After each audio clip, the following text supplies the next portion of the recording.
आमच्या दोन वेळा ॲटो पलटी झालेला आहे आणि खूप गचके लागतात या रोडमध्ये. त्यामुळे हा रोड होणं अतिशय गरजेचं आहे. विशेषतः उन्हाळ्यामध्ये सुद्धा त्रास होतो आणि पावसाळ्यात तर या रोडची अतिशय दुर्दशा होते. पण प्रशासन काही याच्यावर लक्ष देत नाही आहे. सर कसं आहे, जवळपास 15 ते 20 वर्षापासून हीच पोझिशन आहे. काँग्रेसवाले आम्हाला गृहीत धरतात आणि BJP वाले म्हणतात तुम्ही आम्हाला मतदान करत नाही. अरे आम्ही जातो तर खूप झटके लागतात आणि पोट पण दुखते. परिणामी त्यांची शाळा पण बुडते आणि त्यांचं शैक्षणिक नुकसान होते.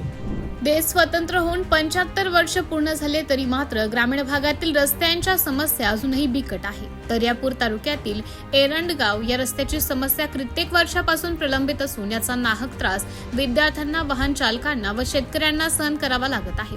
पावसाळ्यामध्ये या रस्त्यावरून विद्यार्थ्यांना शाळेत जाण्यासाठी मोठी अडचण निर्माण होते. विशेष म्हणजे या रस्त्यावरून दरवर्षी 60 ते 70 गजानन महाराजांच्या पालख्या ह्या शेगावाकडे जातात. तरी मात्र प्रशासन व लोकप्रतिनिधींचे पूर्णतः दुर्लक्ष असल्याचा आरोप केला जात आहे. तर एरंडगाव येथील रहिवासी भूषण चौखंडे यांनी 25 ऑगस्ट रोजी आत्मदहन करण्याचा इशारा सुद्धा प्रशासनाला दिलेला आहे.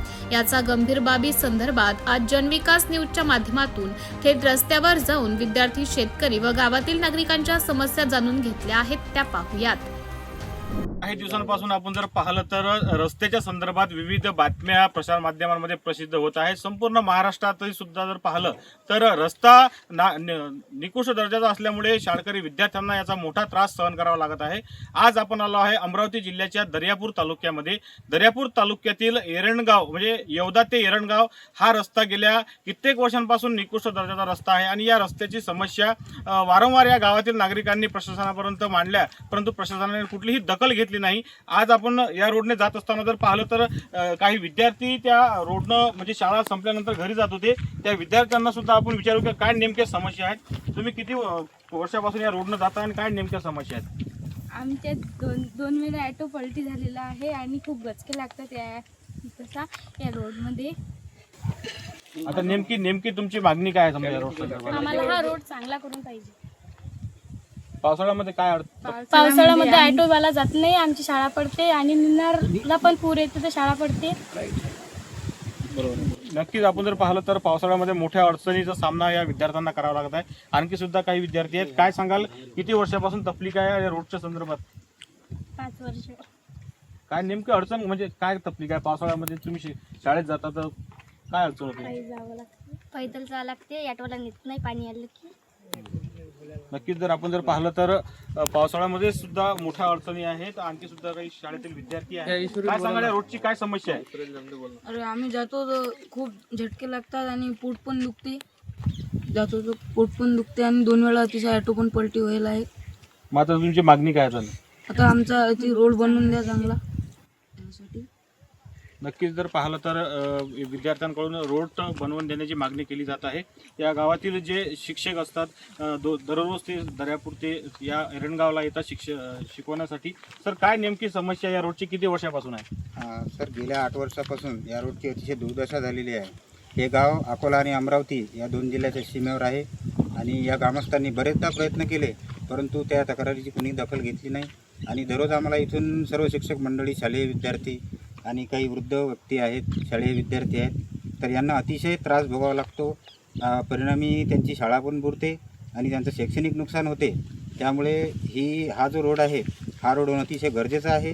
विशेषतः एरंडगाव हे जे गाव आहे हे अतिशय म्हणजे अनुसूचित जाती जमातीचं प्राबल्य असलेलं गाव आहे. या गावामध्ये जे नागरिक आहेत हे शोषित आणि वंचित समाज घटकातून येतात. त्यामुळे हा रोड होणं अतिशय गरजेचं आहे आणि विद्यार्थ्यांचं शैक्षणिक नुकसान होत असल्यामुळं त्याची प्रशासनानं अतिशय गांभीर्यानं दखल घ्यावी. आणि मी एक शिक्षक म्हणून मला दररोज इथं वैयक्तिक तर त्रास होतोच, परंतु गावातील जे वृद्ध व्यक्ती आहेत यांना गाडीवर बसून जात असताना त्यांना अतिशय मणक्याचा त्रास होतो, त्यांना गुडघ्याचा किंवा इतरही त्रास आहेत, परंतु त्यांची दखल कोणी घेत नसल्यामुळं त्यांना या रस्त्यामुळे अतिशय त्रास भोगावा लागतो. त्यामुळे माझी अशी विनंती आहे गावकरी मंडळीतर्फे आणि शालेय प्रशासनातर्फे की हा जो रोड आहे हा रोड चांगला करून देण्यात यावा, जेणेकरून शालेय विद्यार्थी, गावातील वृद्ध व्यक्ती आणि इतरही अकोला जिल्ह्यातून येणारा जो हा रस्ता आहे म्हणजे कुंडा, बांबर्डा इथूनही काही लोक इथून जाणं येणं करतात. तर अकोला आणि अमरावती या दोघांच्या सीमेवर असलेलं हे गाव तर आणि जोडणारं गाव आहे, त्यामुळे दळणवळणाचं जे साधन आहे, तर दळणवळणाचा रस्ता जो आहे हा अतिशय खंडित झाल्यामुळं त्याही लोकांना परेशानी म्हणजे समस्या येतात.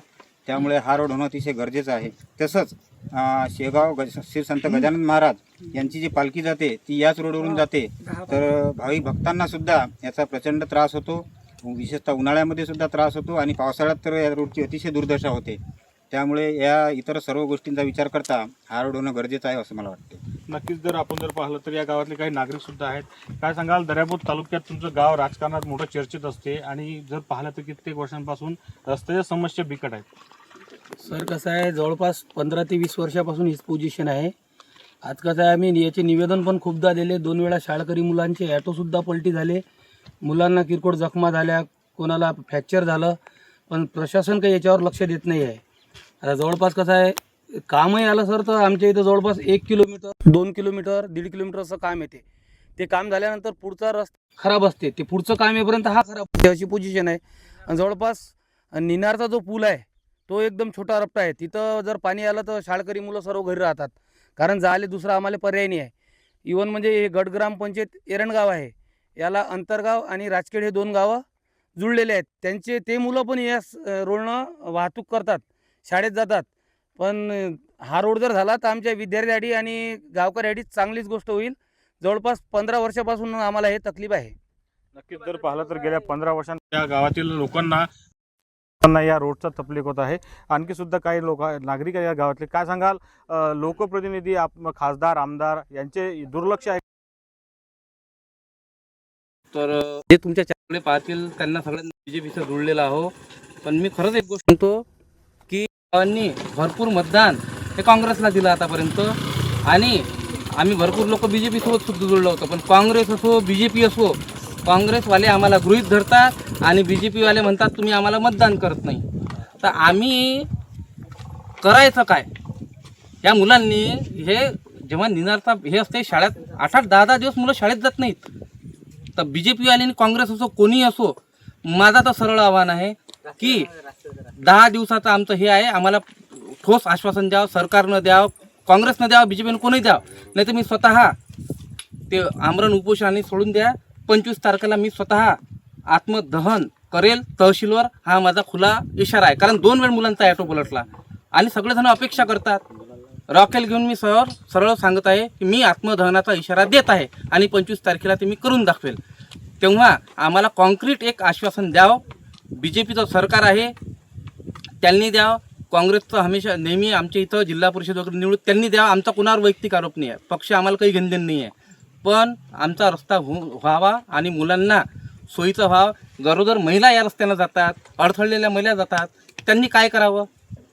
आमच्या गावाचं मतदान कमी नाही आहे, 800-900 मतदान आहे, पण फक्त आम्हाला विसर वाढता आमच्या गावाचा. म्हणून माझं एक सगळ्यांना आव्हान आहे, BJP असो काँग्रेस असो, कृपया मुलांचा, अडखळलेल्या बायांचा सगळ्यांचा तुम्ही विचार करावा आणि थोडंसं संवेदनशील वागा आमच्या गावाविषयी, एवढंच फक्त मागणी आहे. नक्कीच जर आपण जर पाहिलं तर काही BJPचे म्हणजे सत्ताधारी पक्षातील या ठिकाणी पदाधिकारी आहेत, त्यांनी सुद्धा आपल्या पक्षांवर नाराजी दाखवली. कारण की गेल्या कित्येक वर्षांपासून रस्त्याच्या समस्या बिकट आहे, विद्यार्थ्यांना याचा त्रास सहन करावा लागत आहे. त्यामुळे आता या गावाच्या समस्या ऐकून घेतलेल्या आहेत. आता प्रशासन यावर लोकप्रतिनिधी नेमकी कोणती भूमिका घेणार हे सुद्धा आता पाहणे महत्त्वाचे ठरणार आहे. मी किरण होले, जनविकास न्यूज, अमरावती, दर्यापूर. MPC